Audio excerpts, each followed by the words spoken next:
names constantly. He set the standard for those in the renounced order who lived a life of solitary worship, remaining completely independent of others.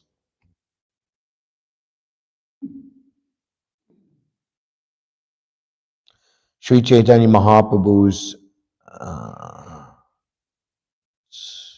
I'm trying to make this a little better wording here as we go. Srila Bhaktivinoda Thakur was extremely impressed by Srila Kishore Das Babaji's extraordinary renunciation, his pure devotion, and his attachment to the Lord. Srila Kishore Das Babaji would often go to Bhaktivinoda Thakur's home in Godrum Dweep, Svanada Sukhada Kunj, where he would listen to him speak on the Srimad Bhagavatam and discuss Vaishnav philosophy. So now we will turn to a very exhaustive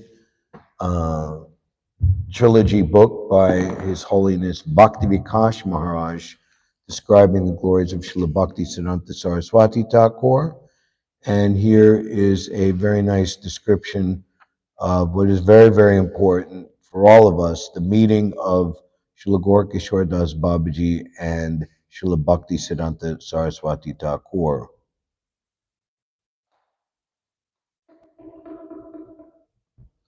Late in the year 1898, after performing bhajan for almost 30 years in Braj Mandal, Srila Kishore Das Babaji Maharaj arrived in Navadvip Dham, eager for darshan of the deities of Sri Guara Vishnu Priya at the newly revealed birth site of Lord Chaitanya. So we go today to the temple of the Yogapeeth. These are the original deities there installed by Srila Bhaktivinoda Thakur some 126 years ago.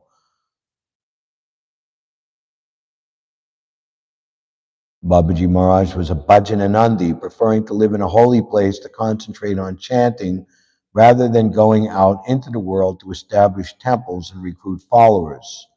As Shakshad Vairagya Murti, renunciation personified, he rejected bodily comforts and made little effort to shelter or maintain his body. He ate raw earth,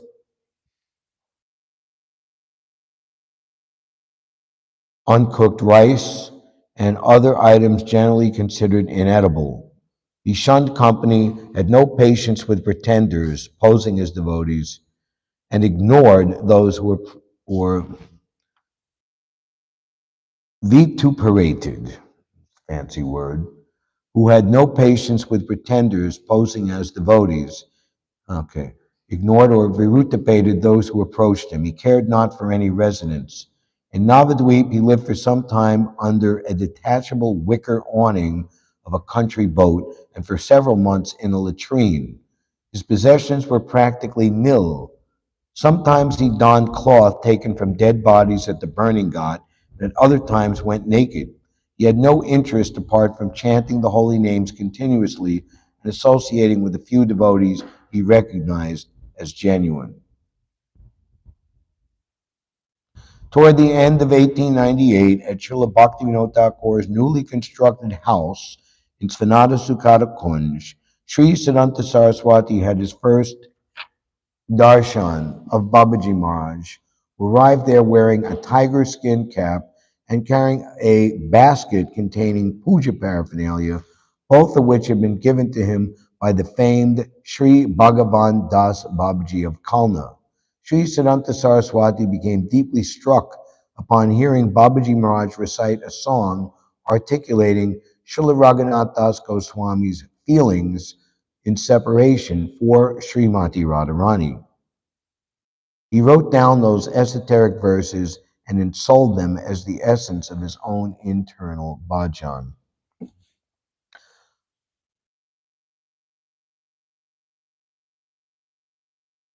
Sometime later, Babaji Maharaj presented Sri Siddhanta Saraswati with that tiger skin cap and basket of paraphernalia, as well as 4 or 5 pieces of knotted string for counting japa and a tilak stamp with the initials Ha and HA and KR, meaning Hare Krishna. Although practically worthless materially, these gifts were spiritually invaluable, having been given by a Paramahamsa. Although many reputed gurus were desirous to count Sri Siddhanta Saraswati as their own, he detected their insincerity, spurned their wooing, and stood opposed to them. Srila Bhaktivinoda Thakur had been his Shiksha guru from birth and had given him Harinam and mantras for worshipping Sri Nrsingadev and Sri Kormadev. Yet, so that Sri Siddhanta Saraswati could attain additional spiritual shelter, guidance, and inspiration for his future colossal service, Srila Bhaktivinoda Thakur sent him to Srila Gaura Kishore Das Babaji for further initiation. Srila Bhaktisiddhanta Saraswati was decidedly aristocratic, intellectual, and of exemplary virtuous deportment, whereas by external consideration, Babaji Maharaj was illiterate, cranky, and crude. And there's an important note here. It's generally accepted that Babaji Maharaj could not even sign his own name, which was not uncommon. Most of India's population was.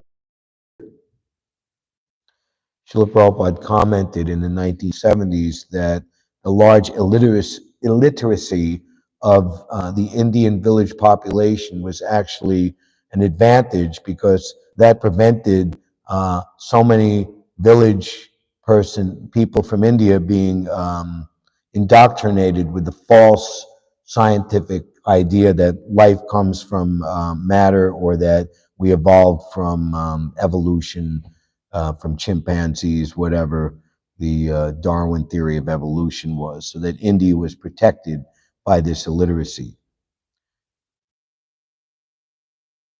Yet he, Gorkashore Das Babaji, would offer verbal commentary during readings of Srimad Bhagavatam, possessed some books, and sometimes wrote letters dictated to and sent by Nafar Chandra Pal Chaudhry to apparent disciples, hence he was not wholly illiterate or unscholarly.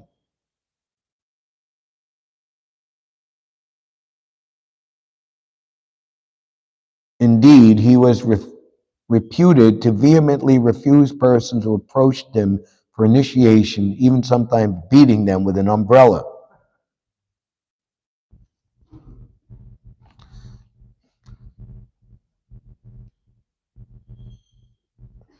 So this is a very extreme example of a spiritual master, a qualified spiritual master, being very reluctant to accept someone as a disciple unless they're very, very sincere. And that you read in the Nectar of Devotion that the spiritual master should be very careful not to accept an unqualified disciple. Predictably, he also decided to induct this would-be disciple not a whit for his apparent good qualities, which shook Srila Siddhanta Saraswati, accustomed as he was to being respected.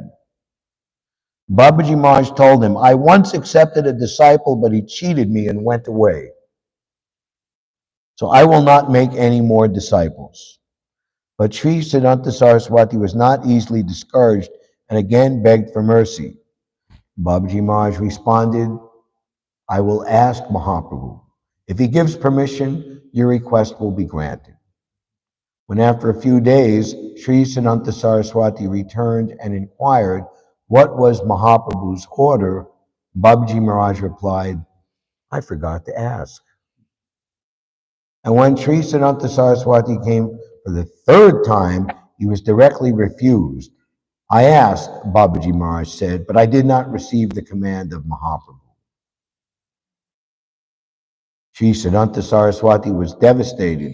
He stood up and uttered, "Without your mercy, weeping and weeping, I will no longer sustain my life."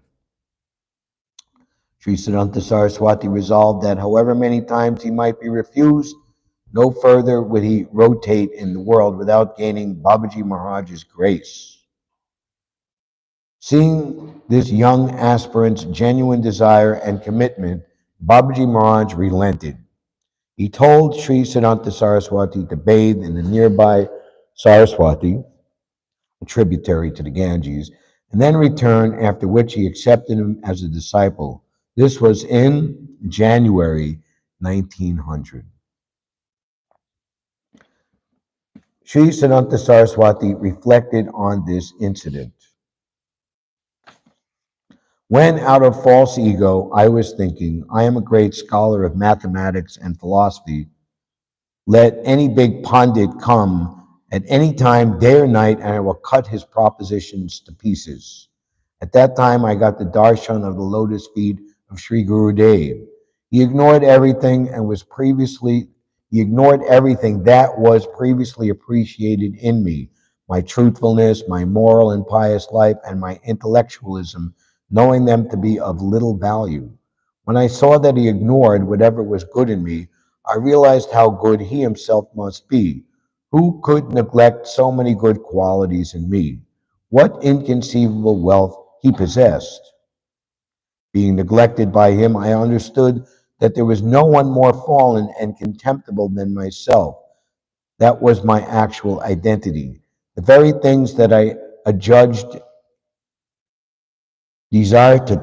desirable, such as scholarship and upright character, this exalted soul regarded as valueless. I apprehended that within myself this noble personality possessed priceless treasure. I then pondered that either he is extremely puffed up or is exceedingly merciful. I then haughtily said to my Guru Dev, you are a worshipper of that cheater and debauch, Krishna, so why would you be compassionate to someone like me, dedicated to ordinary morality? Humbly and sincerely, I prayed to the Supreme Lord for his mercy. Later, by his grace, I recognized that without receiving the blessings of this peerless saint, without serving him, nothing good could happen to me. When I accepted that and acted accordingly, and then received the causeless, unlimited grace of my Sri Guru Dev and refuge at his lotus feet, I deemed my life fulfilled. I had considered my Guru Dev to be unequaled in vairagya, but somewhat short of learning, but he reduced to powder my audacity born of book learning. With the mallet of his mercy, he revealed that whatever I had adjudged to be the highest ideal was in fact most low and despicable. When by his grace that instruction first entered my ears, my diminutive brain lacked the capacity to accommodate such transcendental knowledge. But to all fools like me, he gave the chance to hear such lofty topics. I have understood that if the people of this world do not receive the same jolt that I received from my Guru Dev, then their consciousness will not awaken. Therefore, I am telling everyone, I am more foolish than anyone else on earth. Please, all of you, do not be foolish like me. Do not live your life within the limitation of calculating consciousness. Discuss Vaikuntha and you will become a great person. I'm telling you what I have realized to be supremely beneficial. Although Babaji Maharaj always strictly forbade anyone to touch his feet, once he voluntarily placed them on Sri Siddhanta Saraswati's head and ordered him, preach the absolute truth, keeping aside all other activities, thus confirming Srila Bhakti Siddhanta Saraswati's life's mission.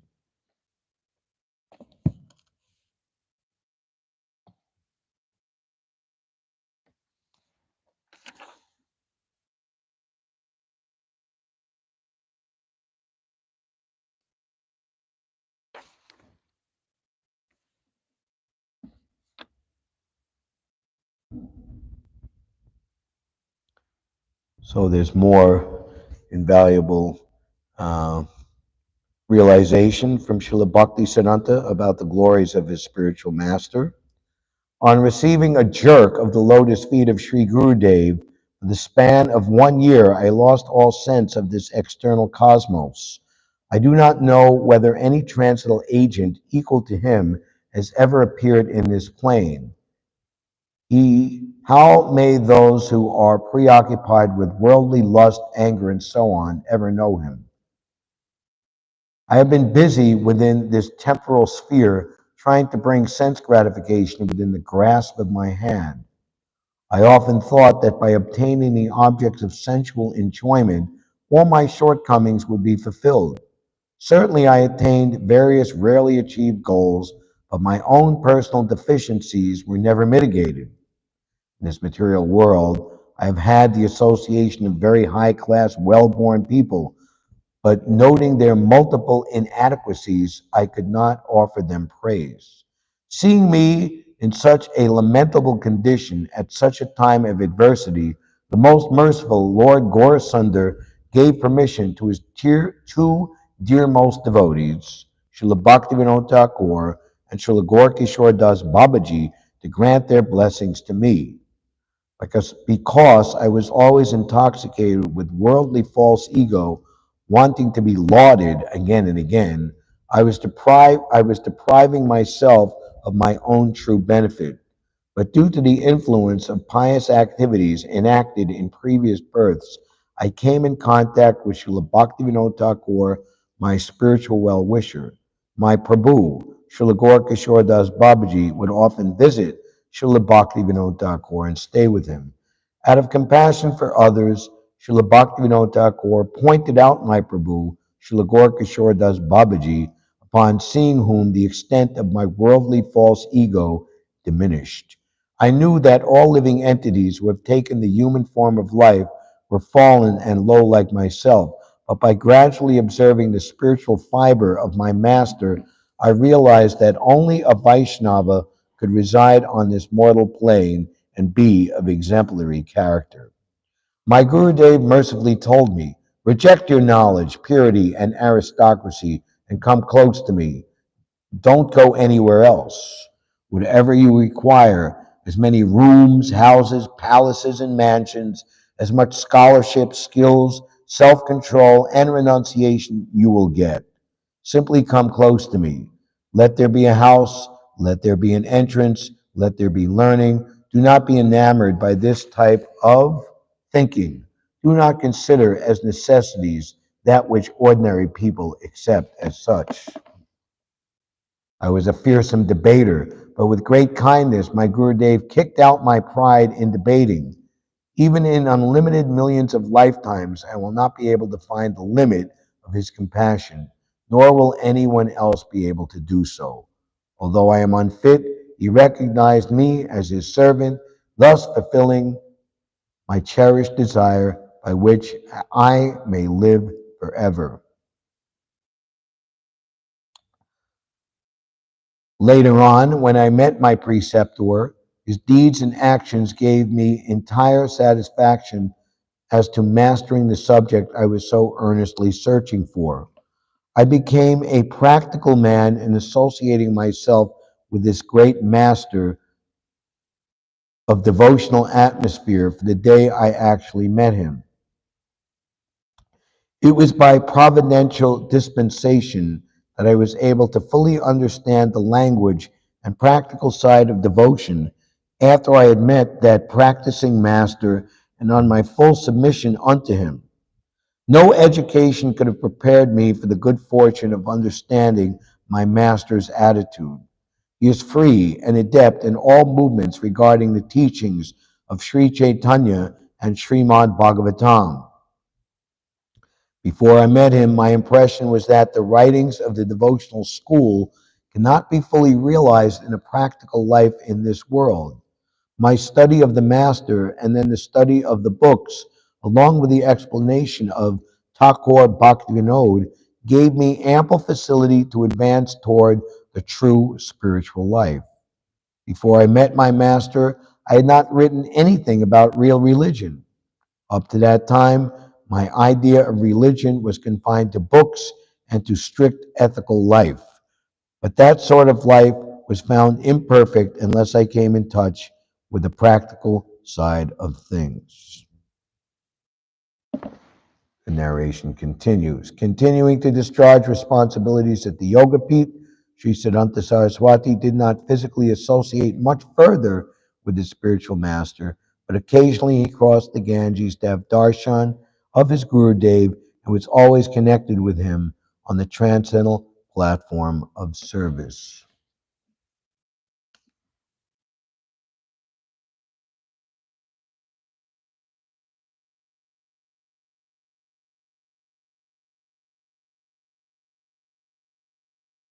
Some years later, a gentleman attracted to the teachings of Srila Bhaktisiddhanta Saraswati Thakur was accompanying him on a preaching tour in East Bengal. While they were coursing the waters uh, from Golando to Narayanaganj by steamer,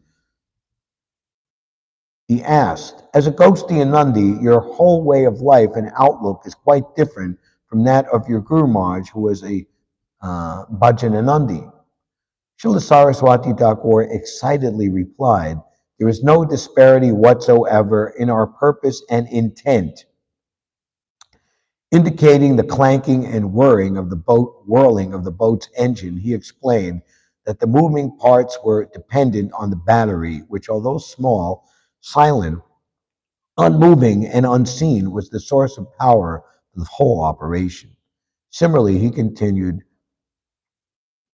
"My Guru Maharaj was sitting and chanting and didn't mix with the public, but he is the battery for all my activities. Without him, I am nothing." Speaking at the Samadhi of Srila Gaura Kishore Das Babaji in 1933, Srila Bhaktisiddhanta Saraswati revealed that his Guru Maharaj had given him three instructions. One, not to make any disciples. Two, not to associate with anyone. And three, not to go to the world of Maya, Calcutta. Srila Bhaktisiddhanta Saraswati then affirmed about himself. One, he did not make disciples. Those who considered themselves his disciples were in fact his gurus, for by observing their ideal inclination for Hari Seva, his own tendency to serve increased. Two, he did not associate with anyone. Association means to accept something from others, but he accepted only that what was given by his Guru Maharaj. Three, he never went to Calcutta, but only to the Gaudiya Math, which, although ostensibly was situated in Calcutta, was actually Vaikunta, beyond the influence of Kali.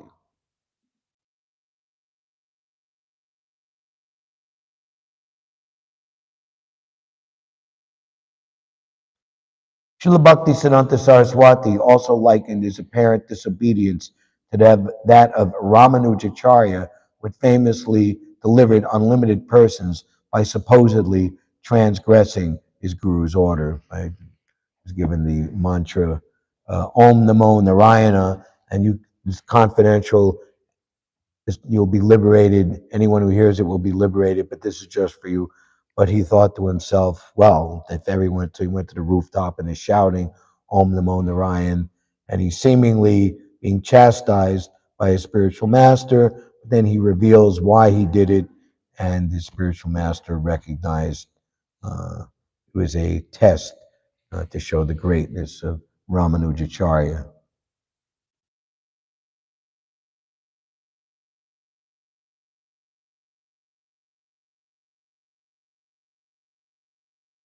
Such reasoning by Srila Saraswati Thakur should not be considered sophistry, but a logical harmonizing of his Guru Maharaj's first and most important instruction to him, that he preach the absolute truth, keeping aside all other activities. Sri Siddhanta Saraswati was enjoined by Babaji Maharaj not to stay in Calcutta, but Siddhanta Saraswati did not receive the advice in its literal sense. He could understand that those words were expressive of the most profound concern for the spiritual well-being of the citizens of the premier city of India, who had no time or inclination for giving their serious thought to the needs of their souls. He accordingly conceived the resolution of preaching the transcendental service of Krishna to the peoples of all the great cities of the world, and to make Calcutta the headquarters of this propaganda.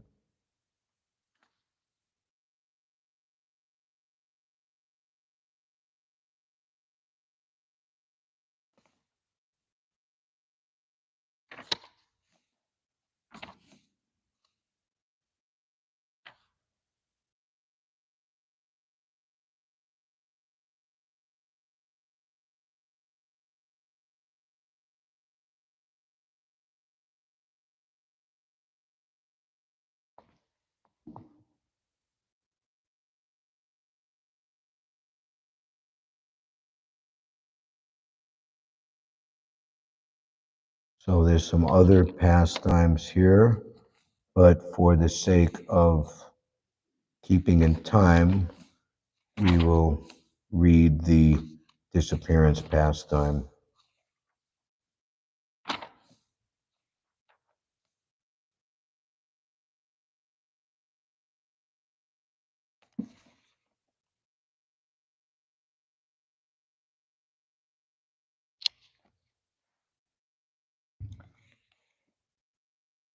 Srila Gaura Kishore Das Babaji Maharaj disappeared from this mortal plane on the 16th of November, 1915, which of course corresponds to today by the um, Gaudiya Vaishnav calendar.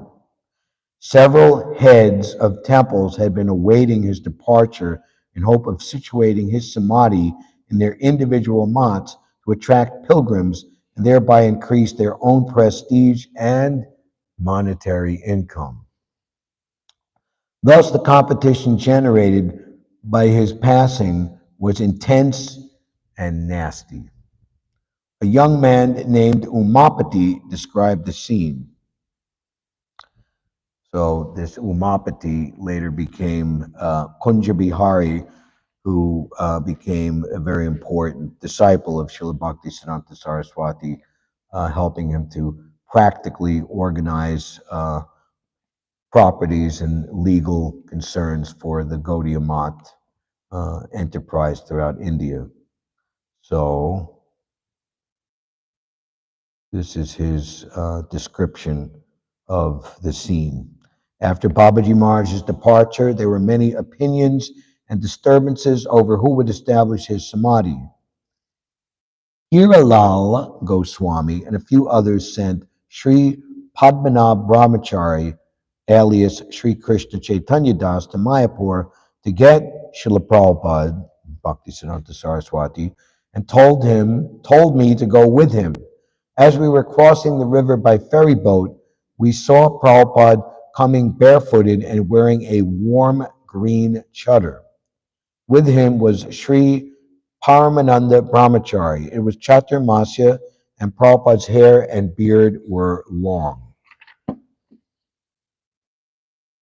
Seeing him, we prostrated in respect and apprised him in detail of the situation. After crossing the river, Prabhupada arrived at the Rani Dharmashala, where Babaji Maharaj used to stay.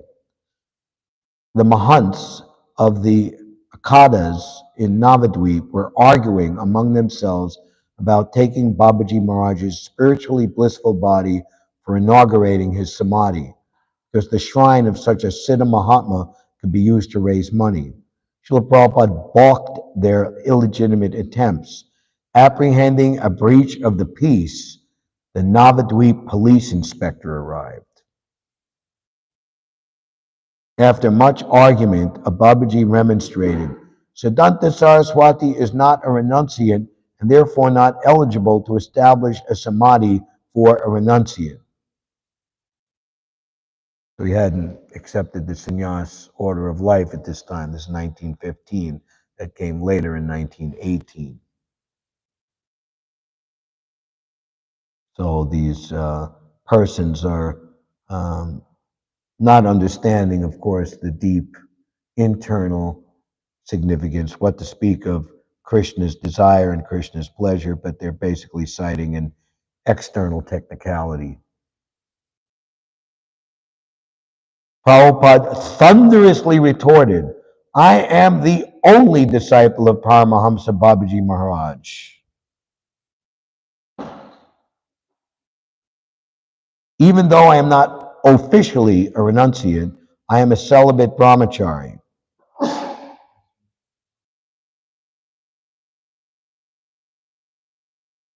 And by the grace of Babaji Maharaj, I am not furtively addicted to abominable habits or involved in fornication as are certain simian people. So this is very extraordinary that by the strength and power of his absolute purity, he's able to expose uh, the untruthfulness of all of these so-called religious men, and so powerfully and so strongly. Most cheaters, they have no compunction in lying and lying repeatedly, and are very well practiced at doing it. But in the presence of Srila Bhaktisiddhanta Saraswati Thakur, as we will see, they were very much ashamed. And Babaji and Srila Prabhupada, Bhaktisiddhanta Srila Prabhupada made a prediction. Anyone who is not actually qualified, as he will state, they will be completely ruined. And being very, very fearful of this pronouncement, this huge argument, which was reaching the point where the police had to intervene, was immediately settled and they all left. If anyone here is a renunciant of truly stainless character, we have no objection to establishing Babaji Maharaj's Samadhi. He who within the last 1 year has not had any illicit contact with a woman, he will be able to touch the spiritually blissful body. If anyone else touches it, he will be completely ruined. So, okay, 1 year. No one says anything. 6 months. 1 month. Or at the least within the last 3 days.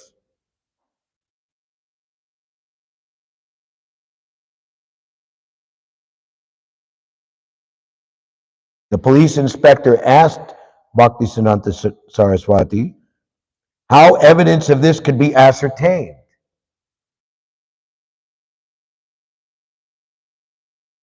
And Srila Bhaktisiddhanta Saraswati himself is also completely confident in the potency of his pronouncement and the inability of these men to lie their way out of this.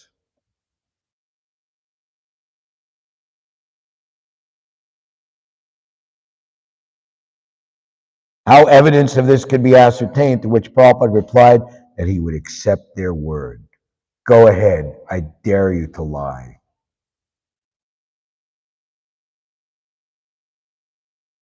Everyone present was astonished to see those dressed as Babajis turn their backs one by one and quietly disappear.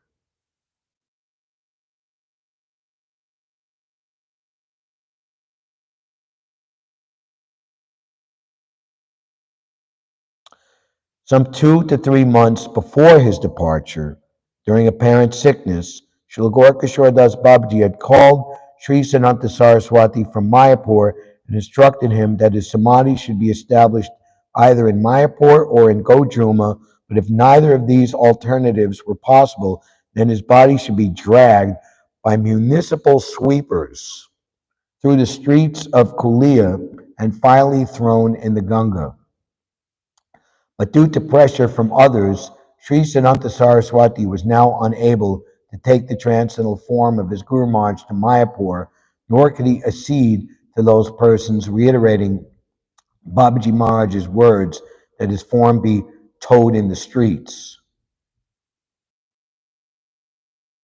Can you imagine anyone taking that literally and making an argument with the premier disciple of Gorkashar Das Babaji, Srila Bhaktisiddhanta Saraswati, that this should be done?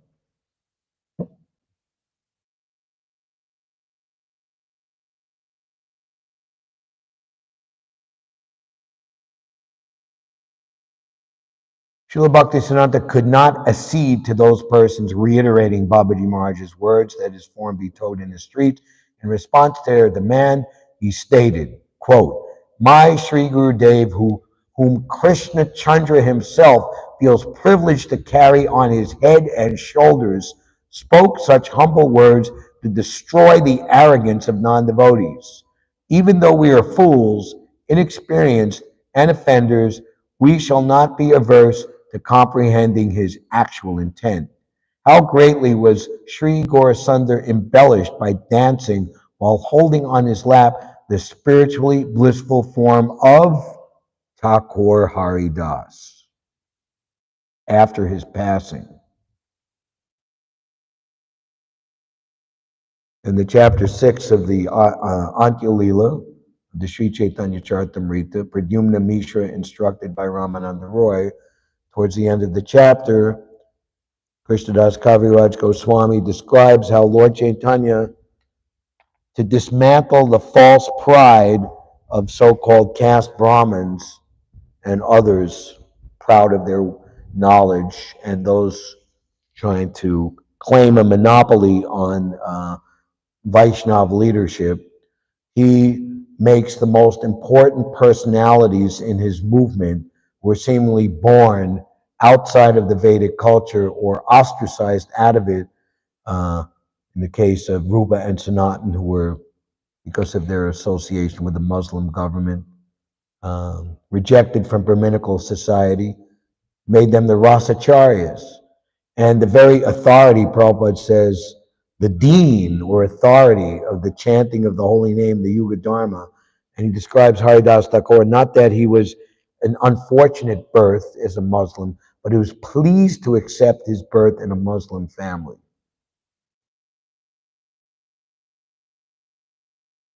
So Lord Chaitanya Mahaprabhu himself, how greatly Lord Chaitanya was embellished by dancing while holding on his lap that spiritually blissful form of Thakur Hari Das. Following in Sriman Mahaprabhu's footsteps, we shall carry the transcendental form of Babaji Maharaj on our heads.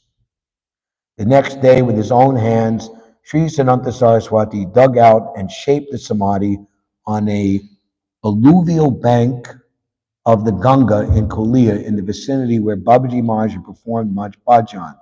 The site was owned by the brothers Ananta and Vanamali Podar, prosperous businessmen who had been assisting Srila Saraswati Thakur for some years and were accepted within his circle. Claiming to have donated that property and given up all rights to it, they personally labored and spent money both for establishing the Samadhi and later for daily services conducted there under Siddhanta Saraswati's direction.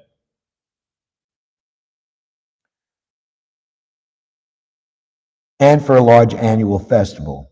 Yet after a few years, these two brothers' outlook changed and they attempted to claim the site in the Transcendental Dham as family property. Ignoring the repeated protests of Sri Siddhanta Saraswati and his followers and sympathizers, the brothers eventually forbade them access to the Samadhi. As a result of these heinous offenses, both of them lost their considerable wealth and underwent acute domestic problems, later losing both the Samadhi and land on which it was situated and being sent to jail for 6 months.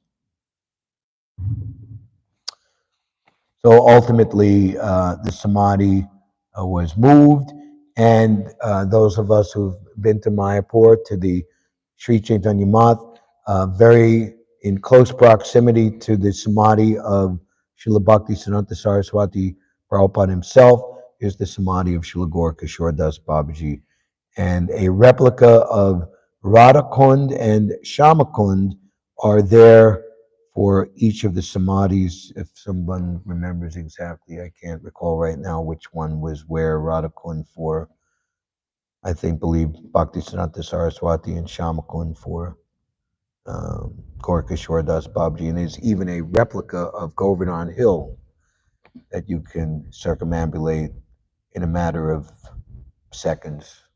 not taking 5 or 6 hours like in Vrindavan.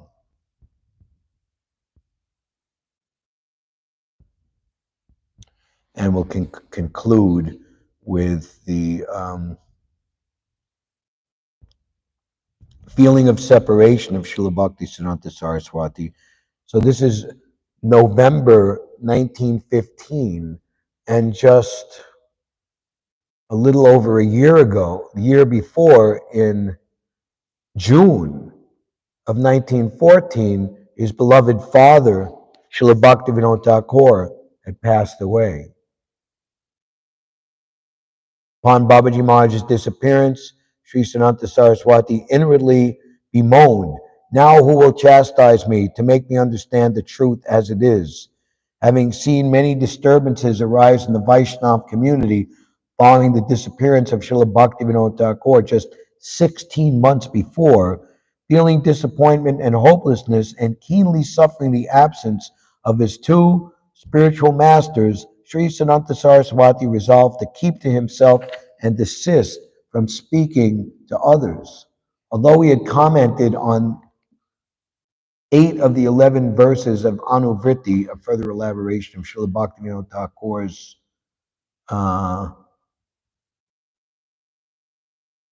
commentary on Rupa Goswami's Upadeshamrita, which he was composing on Bhaktivinoda Thakur's specific order, he ceased working on it. So that we have Upadeshamrita translated and commented upon by Srila Prabhupada, we're seeing how it was very, very important to Srila Bhaktisiddhanta Saraswati, to Srila Bhaktivinoda Thakur. So we should have added regard for this wonderful literature, Upadeshamrita.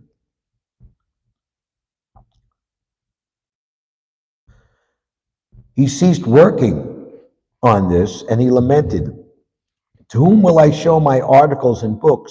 Who will take pleasure in my writings and encourage me to continue? Who will take pleasure in hearing about the preaching work and the increasing splendor of the Dham and our service to it?"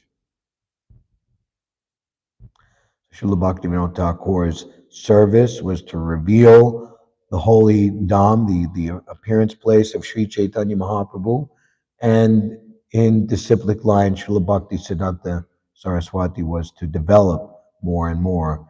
And our own Srila Prabhupada was very, very strong and resolute to continue that. And the establishment of the Mayapur Chandradoya Mandir and the very large community of ISKCON there in Mayapur is the fulfillment of